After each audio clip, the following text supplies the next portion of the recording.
అందరికీ జై శ్రీరామ్. ఈ మధ్య హిందువుల్లో చాలా చక్కటి మార్పు వచ్చింది. చైతన్యపడ్డారు హిందువులందరూ. పురాతన మన కట్టడాలు, దేవాలయాల దగ్గర బావుల నిర్మాణాలు పూర్వం ఎంతో అద్భుతంగా నిర్మించేవాళ్ళు.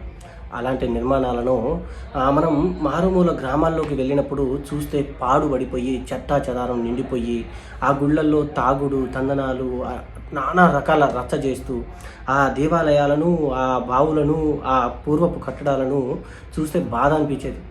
అలాంటివి ఈరోజు చూసిన యువత చైతన్యపడి మళ్ళీ మన పూర్వపు కట్టడాలు ఏవైతే ఉన్నాయో వాటికి పూర్వ వైభవం వచ్చేలా ఎంతోమందిని నిద్రలేపి వాటిని పరిరక్షిస్తున్న తీరు చాలా అద్భుతంగా ఉంది. కానీ ఈ రోజుల్లో డబ్బు కోసం పరిగెడుతున్న జనాన్ని మనం చూసాం. కానీ అంత డబ్బు సంపాదిస్తూ కూడా మన వంతుగా దేవాలయాల కోసం ఏదో చెయ్యాలి, దేవాలయాల నిర్మాణం చేయాలి, మన ఆస్తి దేవాలయమే అనే విషయం తెలుసుకొని ఈ రోజుల్లో కూడా కొంతమంది పెద్దలు మేల్కొని దేవాలయాల నిర్మాణాలు చేపడుతున్నారు.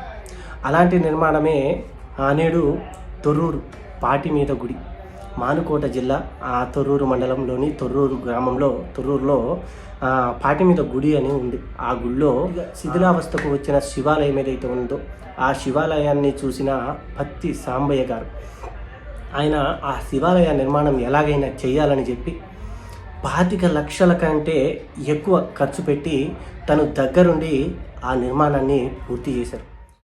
5వ తారీఖు 2025 ఆ రోజున ఆ గుడి ఓపెనింగ్ ప్రారంభోత్సవం జరగనుందట. ఆ సమయంలో నాకు ప్రత్యేకంగా ఫోన్ చేసి, ప్రసాద్ మీరు మీ శ్రీరామ్ దళ్ టీము తప్పకుండా ఈ ప్రారంభోత్సవానికి రావాలి అని చెప్పి ఆహ్వానించడం జరిగింది. ఇలాంటి వాళ్ళు చాలా అరుదుగా ఉంటారు. తప్పకుండా ఇలాంటి వాళ్ళకు మనం మద్దతు ఇచ్చి వాళ్లకు తోడుగా నిలవాల్సిన అవసరం ఎంతైనా ఉంది. ఎందుకంటే మన ధర్మం, మన దేశం, ఆ దేశాన్ని, ఆ ధర్మాన్ని కాపాడే దేవాలయాలు చాలా గొప్పవి. అలాంటి వాటిని నిర్మించాలన్నా, అలాంటి వాటిని నిర్మించాలి అనే ఆ సంకల్పం రావాలి అన్న ఎంతో గొప్ప దైవ సంకల్పం ఉండాలి. కాబట్టి ఈరోజు వాళ్ళకు ఆ శివుడి ఆజ్ఞ ఉన్నది కాబట్టే ఈరోజు అంత ఖర్చు పెట్టి స్వచ్ఛందంగా ఆ దేవాలయ నిర్మాణం చేసిన ఆ పత్తి సాంబయ్య అన్న వాళ్ళ దంపతులకు, అలాగే వాళ్ళ పిల్లలకు పరమేశ్వరుడి, పార్వతీ పరమేశ్వరుల ఆశీర్వచనాలు ఎల్లప్పుడూ ఉండాలని కోరుకుంటూ సెలవు తీసుకుంటాం. జై శ్రీరామ్. హర హర మహాదేవ శంభో శంకర. భారత్ మాతా కీ జై.